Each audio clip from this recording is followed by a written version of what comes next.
what's happened. I've changed it in a way that now you're in a situation where there are 40% fewer people coming across the border illegally. It's better than when he left office. And I'm going to continue to move until we get the total ban on the total initiative relative to what we're going to do with more Border Patrol and more asylum officers. President Trump? I really don't know what he said at the end of that sentence. I don't think he knows what he said either. Look.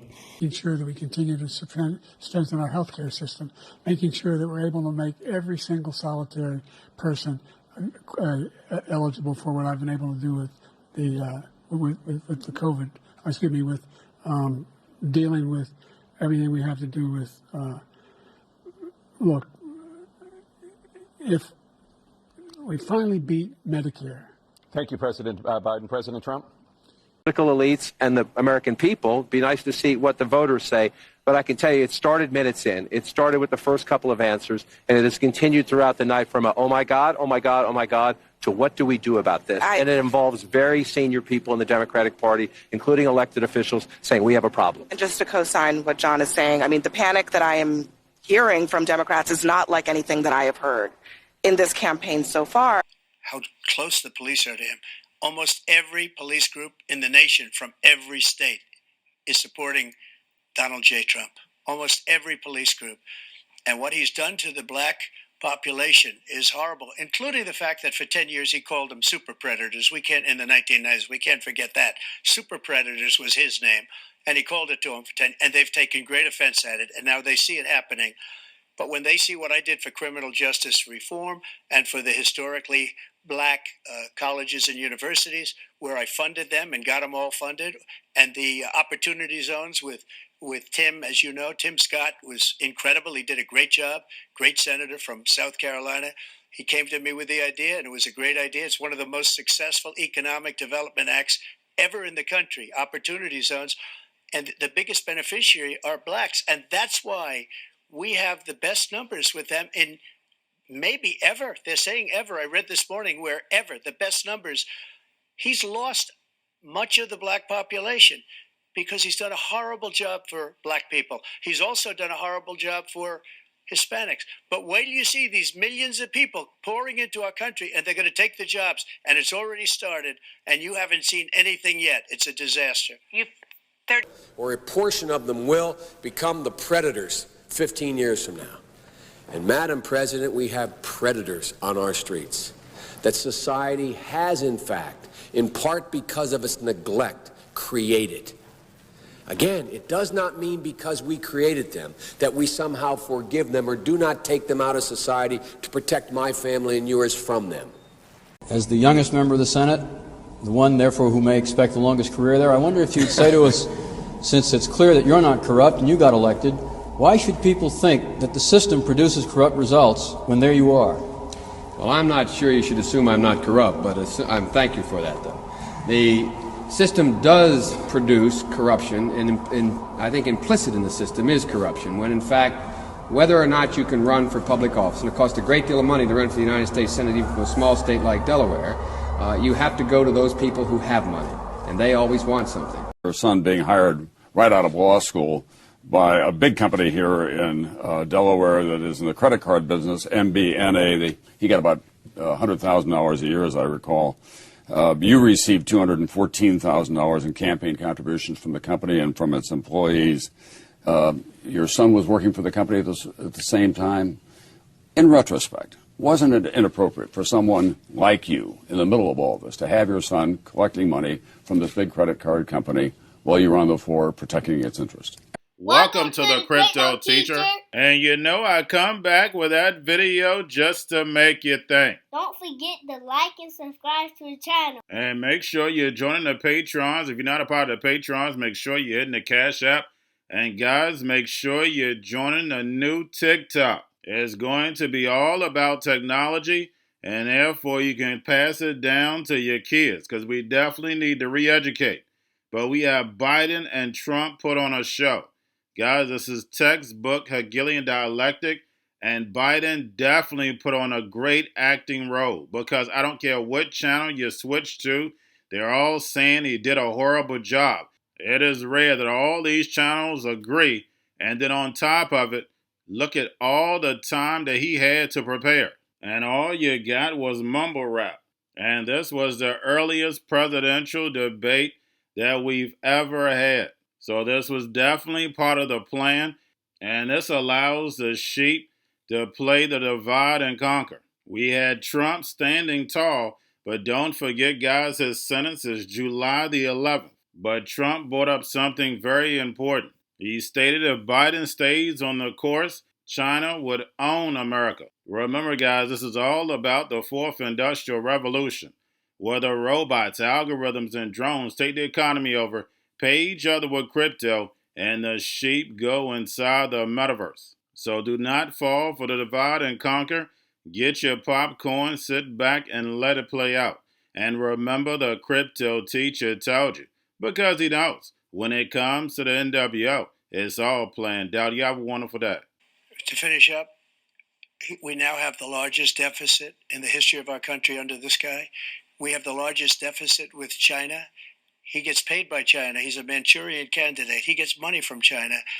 So I think he's afraid to deal with them or something. But do you notice he never took out my tariffs because we bring in so much money with the tariffs that I imposed on China. He never took them away. He can't because it's too much money. It's tremendous. And we saved our steel industries, and there was more to come, but he hasn't done that.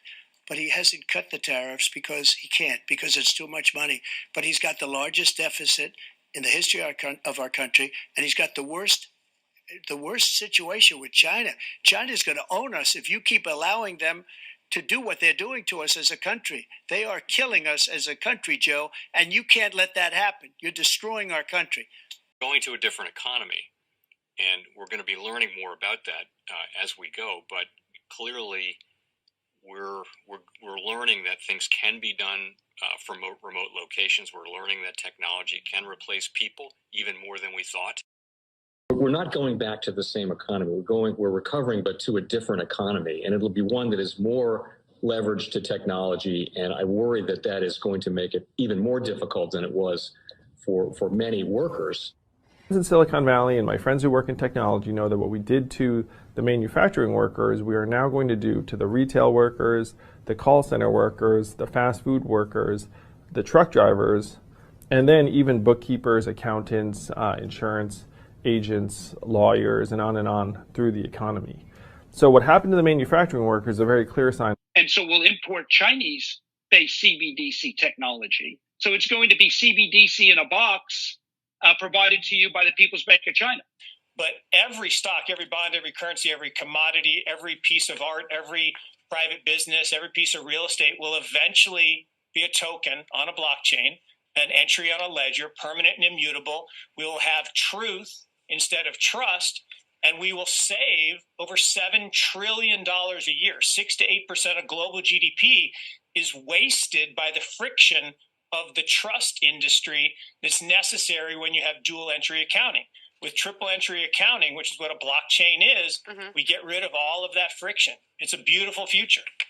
Like what you see in China and their social credit scoring systems, right? If we get identity wrong, it could be a tool to enslave humanity. And if we get it right, it could be a tool to liberate humanity. And as an American, I'm obviously rooting for the one that's on the side of freedom. Bitcoin is an international asset. And also, I do believe the role of crypto is it's digitizing gold. I actually believe this technology is going to be very important. Look at it. We have been part of the huge revolution in investing through ETFs.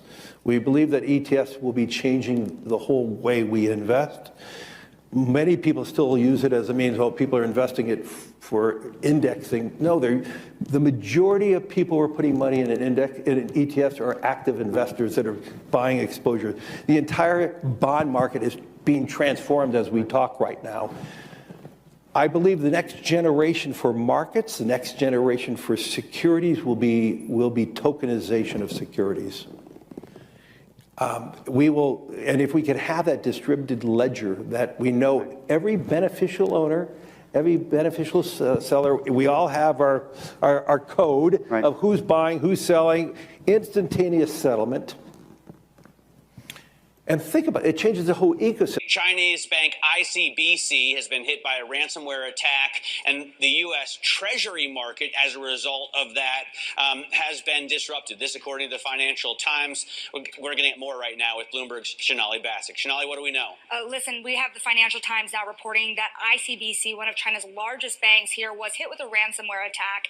And remember, they're a very significant intermediary in the Treasury market. The SIFMA has told its members that this has been part of the reason here that the system is kind of clogged up, if you will, during that auction that we saw a little bit before.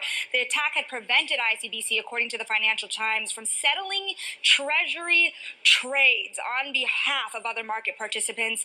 A large executive at a major bank also telling the paper that such a large party on the fixed income clearing corp creates major concerns, potentially impacting the liquidity of Treasury markets. Now, it was not just a poor auction. It was absolutely lousy, and you know, when the dealers have to step in to save a Treasury auction, that's a rare occurrence. And Cryptoteacher and the new World Order book, plus the 3 kids books, It's Time to Re-Educate. Also, new to cryptos, Coinbase, Bitrue, Binance. Do not forget book links and crypto links are in the description. The stock channel, guys. Don't forget to go like, subscribe, spread everywhere. You have your Kobo, your chip stocks, your banking, your gaming. While everybody's sitting at home, get on stocks, the Seaver, the biotech stocks. And while everybody's at home wishing, they were still getting that free money. What are they doing? Drinking and smoking weed. Don't forget about those stocks, and you have a wonderful day. The most powerful person in the world is the storyteller. The storyteller sets the vision, values, and agenda of an entire generation to come. Steve Jobs. And guys, you know I truly believe in this. When you look at the New World Order, they're the storytellers. And that's the reason why I wrote my New World Order book. But guys, now it's time to change the current generation. And I wrote 3 kids books. You know I love the Trinity because I understand the power that's in it. So I have 3 books. We have an opportunity to change the generation, to educate, not just me, but I want to show you that I take action on a daily basis. And I want you to take action on a daily basis. Whether it's your job, whether it's in your community, we have an opportunity right now to educate the masses. I posted this on my Twitter account. Please share, but this is a short clip of the 3 books. There's going to be a clothing line and action figures. Please get these books for your kids, nephews, cousins, friends, so therefore we can start the re-education now. Because as we see, the 4th Industrial Revolution foundation is definitely here. Robots, algorithms, drones, taking humanity out the picture. We have to re-educate. But let's get into the video. Part 1. King Joshua and Grandma Tam save the village. Part 2.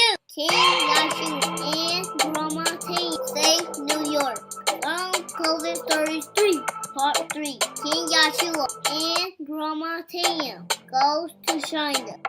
It's mandatory to get part 1, part 2, and part 3 of this series. It's time to re-educate Generation Z.